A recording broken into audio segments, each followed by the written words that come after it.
The man who waits will rot. Time does not forgive the coward. It devours him. There is a grave beneath your feet, dug by your own hands, and you do not even know you stand in it. You call it waiting. Waiting for the right moment, the right sign, the right feeling. But I tell you now, with the weight of 1,000 sunken souls behind my words, waiting is decay.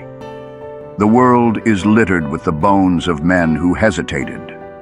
They are not buried in marble tombs or sung of in ballads. They are dust, forgotten, their names erased by the wind. And why? Because they believed in the myth of readiness, that some divine hour would strike when all doubt would vanish and courage would descend like a mantle upon their shoulders. Foolishness. Courage is not given. It is taken, seized in the bloody grip of action. The farmer does not wait for the soil to beg for the plow. The soldier does not wait for the cannon's roar to become pleasant to his ears. They act, and so must you. Every day you delay, the grave grows deeper. Every hour you linger in doubt, the rot sets in a little more. Not in your limbs, but in your spirit. Soon, you will not even recognize the man in the mirror. He will be a ghost, a hollow thing whispering tomorrow until there are no more tomorrows left. I have walked through the valleys of the dead, and I have seen them, the men who waited. Their faces are not marked by failure, but by absence. They did not lose. They did not fight. Do not join them. Strike now, while the iron of your will is hot. Let hesitation burn away in the fire of action. The world belongs to those who move, not those who pause. Why most men die before they are dead. There is a corpse sitting at your dinner table, sleeping in your bed, and it wears your face. You think death comes with the last breath? Number death comes when a man surrenders his soul while his heart still beats. It comes when he trades his dreams for comfort, his fire for safety, his voice for silence. Most men die decades before their bodies fail. They are walking coffins, their spirits suffocated beneath the weight of surrender. I have seen it in the eyes of the clerk who once dreamed of the sea.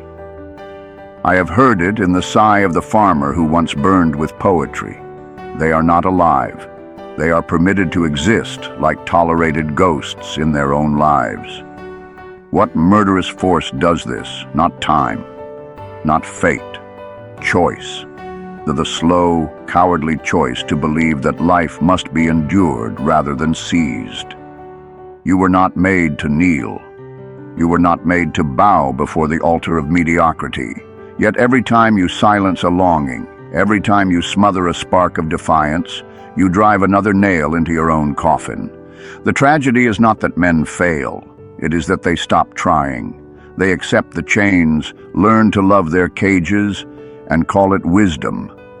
But I tell you, wisdom without courage is the philosophy of corpses. Rise. Now, before the death within you becomes irreversible, the fire that does not burn you will not save you. You beg for warmth but flee from the flame, and so you freeze in the wilderness of your own making. Men come to me with hollow eyes and whisper their sorrows. I am not happy, I am not fulfilled, I am not alive. And I ask them, what have you suffered for?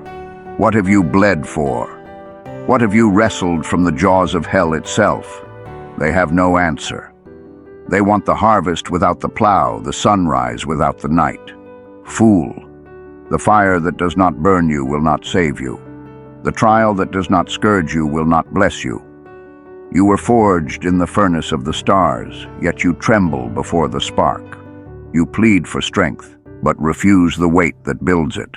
You beg for wisdom, but will not endure the silence that births it. I have walked through the ashes of 100 lives wasted in comfort. Their bones are soft, their stories untold. They chose the numb safety of the shore over the tempest that might have carried them to glory. Do you think the sculptor hesitates before the block of marble? No, He strikes, chips fly, dust rises, his hands grow raw. But from the ruin emerges a face, a form, a soul. So too must you attack the raw mass of your own potential. Strike, bleed, suffer, create yourself. The war you cannot see will destroy you. Battles are not only fought with swords. The greatest war rages in the silence between your thoughts. You imagine yourself at peace because no army storms your gates. But I tell you, you are besieged. Every whisper of enough, every sigh of later, every nod to tomorrow is a treason against your own soul. The enemy does not always come with banners and drums. Sometimes he comes as a friend, as reason, as comfort. I have seen strong men hollowed out by invisible foes, laziness dressed as patience, fear parading as prudence, cowardice crowned as wisdom. They rot from within like oak trees consumed by silent beetles, standing tall long after they are dead. Do not wait for the trumpet's call. The war is now. The battlefield is your mind. The weapons, discipline, clarity, action. The man who masters himself needs no kingdom to prove his worth. The mountain does not care about your feelings. You weep at the base of the cliff, begging it to shrink, but the mountain only laughs in the voice of the wind. The world is not here to comfort you. The storm does not pause to ask if you are ready. The night does not shorten itself because you fear the dark. And yet you whimper. It is too hard, too far, too much. As if the universe will rearrange itself to suit your weakness. I have stood on the peaks where eagles freeze and men turn back. The ice does not care about your dreams. The rock does not soften for your prayers. It simply is. And so must you be, unyielding, relentless, a force as sure as gravity. Stop begging for easier paths. Start forging stronger legs. The night will teach what the day denies. Only in darkness do you see the stars, yet you curse the night that shows them to you. Men flee from sorrow as if it were plague.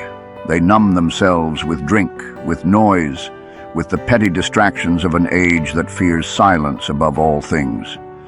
But I tell you plainly, your suffering is not your enemy.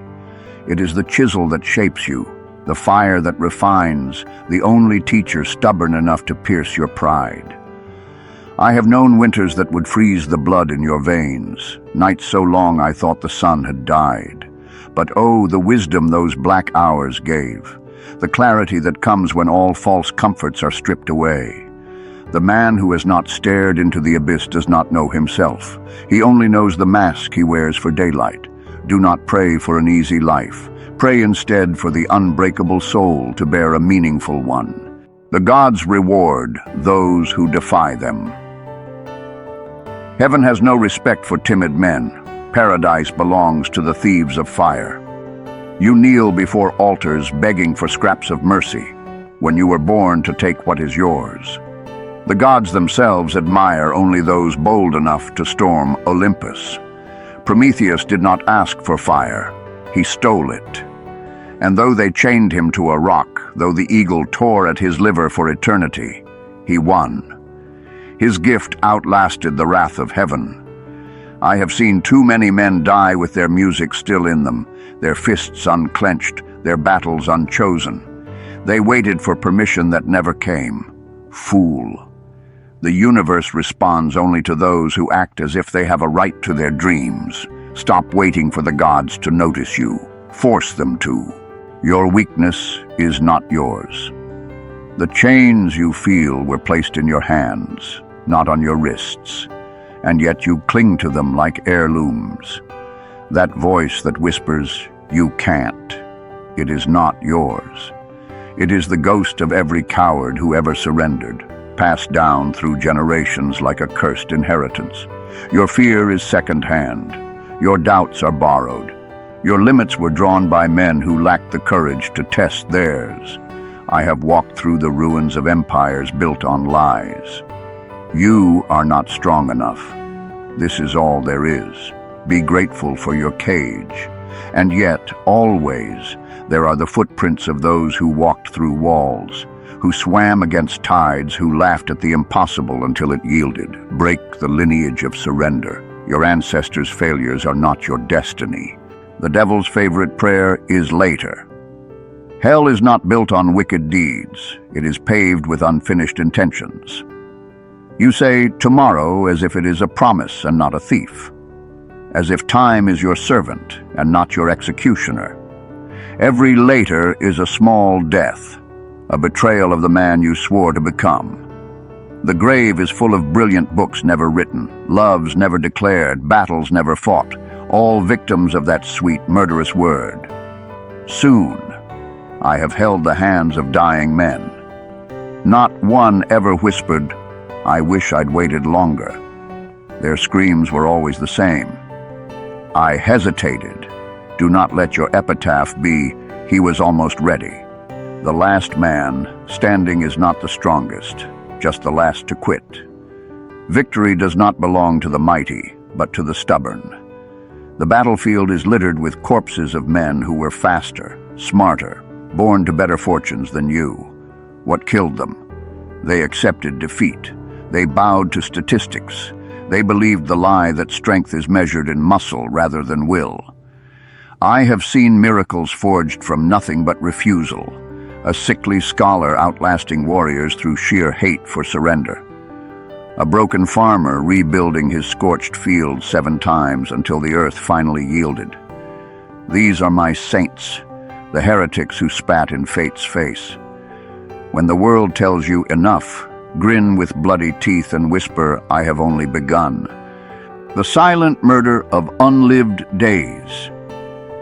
You are dying not in moments, but in the spaces between them, where courage goes to wither. Each morning, you wake not to a new day, but to the same one you have lived 1,000 times before. The same hesitations, the same excuses, the same slow surrender to the gravity of mediocrity. You call it routine, I call it autopsy. For you are dissecting yourself hour by hour, trading vital organs for petty comforts until nothing remains but the hollow shell of what might have been. I have kept vigil in the house of the living dead, men who move and speak and labor, yet whose souls were buried long ago. They do not perish by knife or plague, but by the slow poison of unrisked chances. Their epitaphs should read, "Here lies a man who never offended life enough to be noticed by it. Ruin this pattern today, or be ruined by it forever. The lion you feed will devour you." There are 2 beasts in your breast. One craves discipline, the other demands decay. Both cannot survive. Every man is a battleground. Every hour is a war. The enemy? That whispering voice that coos, "Rest just a little longer," as it slips a noose around your ambition. You imagine these are small choices, snoozing the dawn, skipping the labor, indulging the weakness. But I tell you, each is a brick in the prison you are building for yourself. I have walked the halls of asylums filled with men who lost this war, not raving madmen, oh no. The most dangerous inmates sit quietly, perfectly sane, having reasoned themselves into chains. Tomorrow, they murmur. Next year, when the time is right, and the beast within them grows fat on their surrender. Starve the wrong lion today, or be eaten tomorrow. The cemetery of almost. Beneath the soil of every man's soul lie the graves of his unlived lives. You stand ankle-deep in your own burial ground, though you pretend not to hear the ghosts. That whisper when you pass a piano, the painter you abandoned, the ache when you see ships in harbor, the explorer you betrayed. These are not mere fancies, they are unpaid debts to the person you were meant to become. I have dug through the ruins of 100 such cemeteries. The headstones all bear the same cursed inscription. Here lies a man who knew what he must do and did not do it.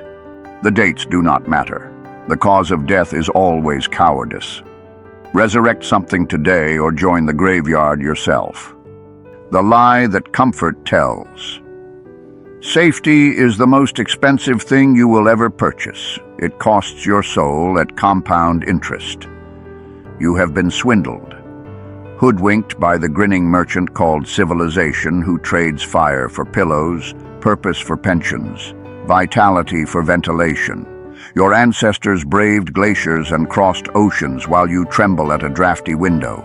They fought lions while you negotiate with your alarm clock. I have catalogued the ruins of empires that worshipped comfort. Their artifacts, orthopedic chairs, their monuments, insurance policies, their epitaph. They were very careful, and then they died. Better a broken bone than a spine that never straightened to its full height. The tattoo you cannot see. Every compromise leaves a mark upon your spirit, and the ink is made of your own shame. You imagine yourself unchanged by the small surrenders. Just this once, you murmur as you bend. It doesn't matter, you whisper as you break. But I tell you, the soul keeps score. Each time you betray your own potential, the tattoo needle etches deeper, not on skin, but on something far more permanent. I have stood in the presence of men who sold their souls in installments. Their faces tell the truth their words deny. Eyes that flinch from mirrors, hands that tremble at unfinished business. They are living palimpsests, their original text scratched out by 1,000 petty erasures. The only antidote? To live so fiercely the scars become medals. The unfinished cathedral of your soul. You were meant to build a monument, yet you stack bricks like a peasant building a pig pen. God does not whisper to those content with hovels. The divine spark within you, that restless, gnawing fire, is not anxiety to be medicated away. It is the architect's hand tugging at your sleeve, begging you to raise spires where you now squat in dust. Every time you silence that voice with distraction or small comforts, you blaspheme against your own creation. I have wandered the ruins of half-built cathedrals, lives where foundations were laid but left to weeds. The builders. They sit in taverns nearby, drinking to forget what they saw in blueprints they lacked the courage to complete. The stones cry out for hands worthy of them. Will you answer? The clock that strikes in your bones. Your mortal hour is not marked on any dial you can see, but your blood hears its ticking. You plan decades you may not have. You delay epiphanies as if death negotiates. Fools. The Reaper's schedule is written in ink that vanishes when held to light. I have stood at bedsides where men begged for one more year to finish their work, and received minutes instead. Their final screams were not of pain, but of, "I wasn't ready," as if eternity cares about human calendars. There is a clock buried in your marrow. Feel its vibrations before you hear its chime. The hunger that makes kings of beggars. Empty bellies built empires, while full ones invented napping. You have been cursed with just enough comfort to soften your hands, just enough success to quiet the growling in your soul. History is not made by the fed, but by the starving, not for bread, but for glory. The moment a man loses his appetite for more, he begins digesting himself. I have chronicled the rise and fall of nations. Their obituaries all read the same.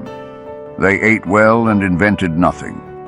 Better to hunger in pursuit of a feast than to rot at a banquet of crumbs. The sword that cuts both ways. Your gifts will carve your path or sever your veins. The choice is in how tightly you grip them. That brilliant mind of yours. It writes poetry at midnight but devises excuses by dawn. Those strong hands, they could build cities, yet mostly rearrange trivialities. Every talent you possess is a blade resting against your throat, waiting to see if you'll wield it or fall upon it. I've collected the stories of men slain by their own genius, the poet who never penned a verse, the warrior who never drew his sword. Their ghosts weep not for what they lost, but for what they allowed to rust within them. Sharpen your gifts today, or bleed on them tomorrow. The debt of the unlived life. The universe does not forgive wasted potential. It collects with compound interest. That book you don't write, it becomes the tumor in your throat at 60. That love you don't declare, it metastasizes into every hollow relationship that follows. Nature abhors a vacuum, especially in the soul. What you fail to fill with achievement will be occupied by regret's slow cancer. I have balanced the ledgers of the dying. Their final accounting always shows the same deficit, paid in full with might-have-beens. Bankrupt yourself today in pursuit of greatness, or let regret foreclose on your soul. The funeral of your former self. Every man must bury who he was or carry the corpse until it rots through his soul. You clutch the tattered remnants of old identities like sacred relics. The athlete you once were, the dreamer you once were, the lion who once roared before the world broke him. But listen closely. Nostalgia is the perfume sprayed on decay. The past is not a home. It is a tomb. And if you linger too long among its ghosts, you will become one yourself. I have walked the catacombs of men who live backward. Their eyes are fixed on some faded glory, their hands trembling to recreate what cannot be reclaimed. Meanwhile, life marches forward without them, leaving fresh battles unfought and new summits unconquered. Let the dead bury the dead. Your resurrection begins today. The crucible of solitude. All great men are forged in loneliness, yet you flee from it like a plague. You fill your days with noise, your nights with distraction, your mind with endless chatter. Anything to avoid the one companion who tells the brutal truth, yourself. But I tell you plainly, no man ever found his purpose in a crowd. The still small voice that calls you to greatness speaks only in silences you refuse to endure. I have tracked the footsteps of history's giants through their wilderness years. Moses in the desert, Christ in the garden, Nietzsche in the Alps. Their common thread? Aloneness that became alchemy. Will you sit with your demons until they reveal themselves as angels? The arithmetic of the damned. Life cannot be divided into neat fractions. You must give all or lose everything. You bargain with destiny like a marketplace haggler. I'll give some effort for some success, a little courage for a little reward. Fool. The universe does not deal in portions. The farmer who sows half-heartedly reaps only weeds. The warrior who fights tentatively dies first. I have studied the ledgers of the half-committed. Their balance sheets all show the same tragic equation. 90% of the effort yielded 10% of the results, while 90% of the regret came from the 10% they withheld. There is no middle ground between greatness and ruin. The rebellion of your bones. Your body knows the truth your mind denies. It aches for the weight it was born to carry. You wonder why your back stiffens, why your muscles atrophy, why sleep eludes you despite exhaustion. These are not malfunctions. They are mutinies.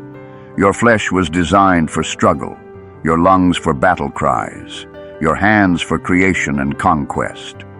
When you deny them these purposes, they turn against you like caged animals gnawing their own limbs. I have examined the corpses of civilized men. Their spines curl like question marks. Their atrophied limbs whisper, for what? The healthiest specimens, old farmers, ancient warriors, lifelong laborers, their bodies worn but alive to the last breath. Preserve yourself in comfort and perish, or spend yourself fully and endure. The antidote to hell. One decisive action purges more demons than a lifetime of good intentions. You analyze your paralysis, medicate your hesitation, discuss your inertia with learned helplessness. All the while, the solution stares you in the face. Move, not tomorrow, not after preparation. Now the gates of hell are unlocked from the inside. One firm shove and they swing wide. I have documented miraculous recoveries of the human spirit, not from therapy or philosophy, but from doing the thing that could not be undone. The first step taken, the first word spoken, the first blow struck, these are exorcisms more powerful than any prayer. Stop trying to think your way into right action. Act your way into right thinking. The asylum of small comforts. You have made a home in the house of your own surrender and called it contentment. There is a room waiting for you, a soft, warm room with padded walls where the world cannot reach you. The meals are bland but predictable. The windows are barred, but the light is pleasant. The door is unlocked, yet you do not leave. Why? Because madness is not always loud. Sometimes it is the quiet voice that whispers, "This is enough." I have walked the halls of this asylum. Its inmates are not raving but resigned. They have traded storms for stillness, purpose for peace, and fire for flickering lamplight. They do not scream in agony. They sigh in relief. And that is the most terrible sound of all. Break the windows. Set fire to the curtains. The cure for this sickness is danger, the slow suicide of compromise. You do not drown all at once. You sink 1 inch at a time. First, you bend. Then, you kneel. Then you forget you were ever standing.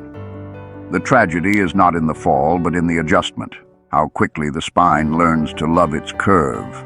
How easily the eyes grow accustomed to dimmer light. You tell yourself it is temporary, but the temporary has a way of becoming eternal. I have studied the fossils of men who shrank themselves to fit smaller and smaller lives.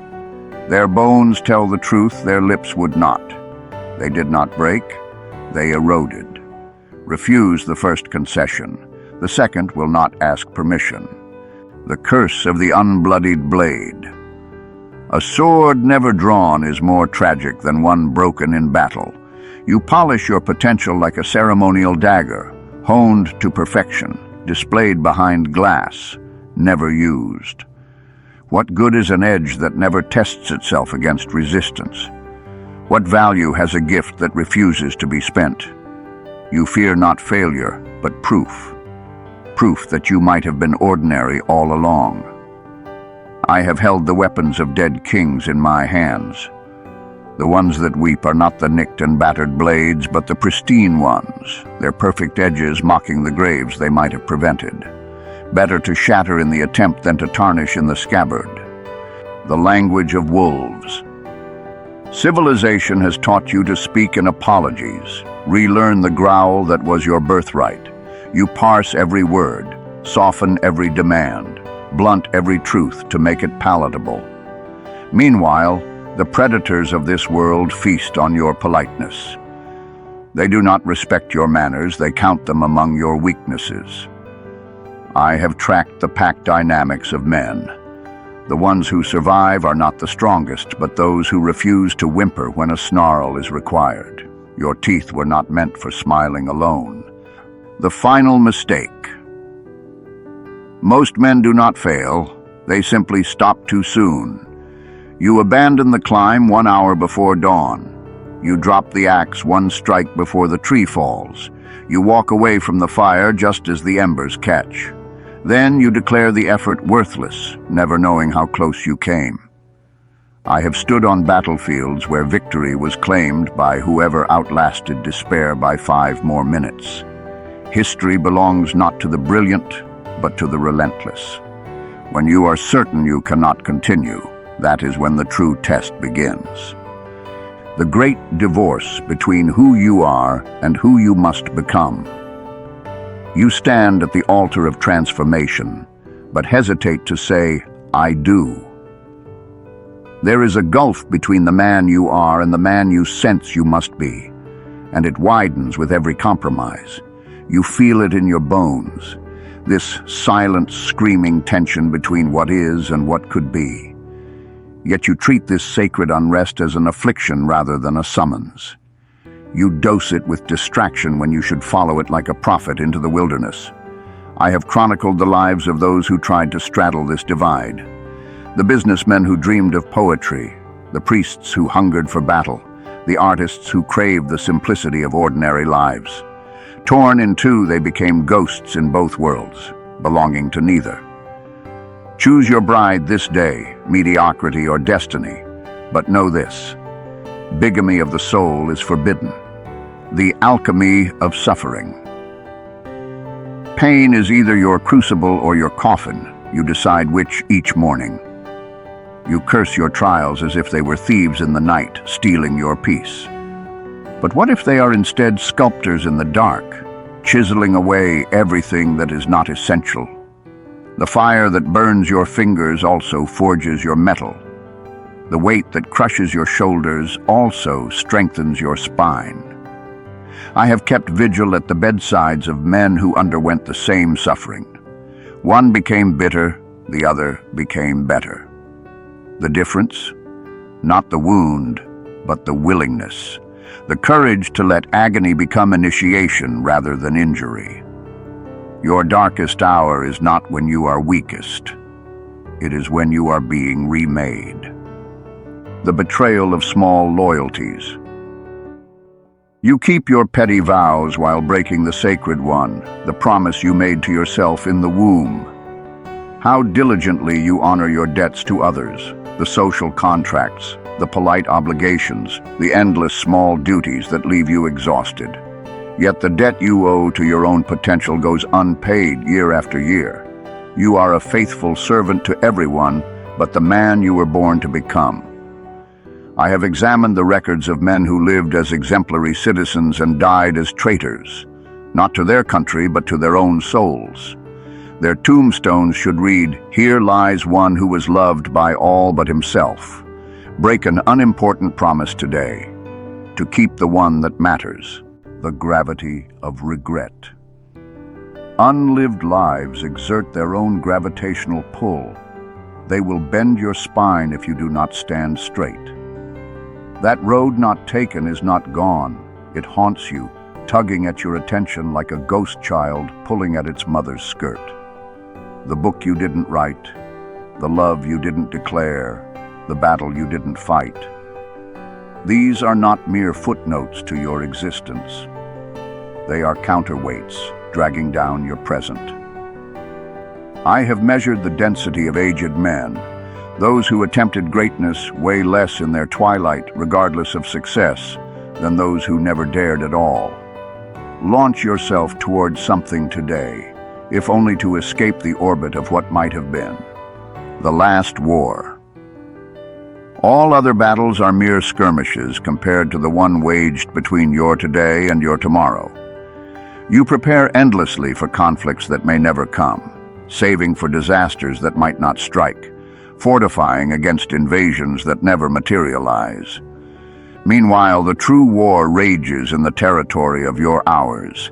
Each day lost to hesitation is ground ceded to the enemy. I have studied the strategies of history's greatest generals. Their secret? They fought the battle in front of them, not the ones they imagined. Stop preparing for life and start waging it. You have read enough.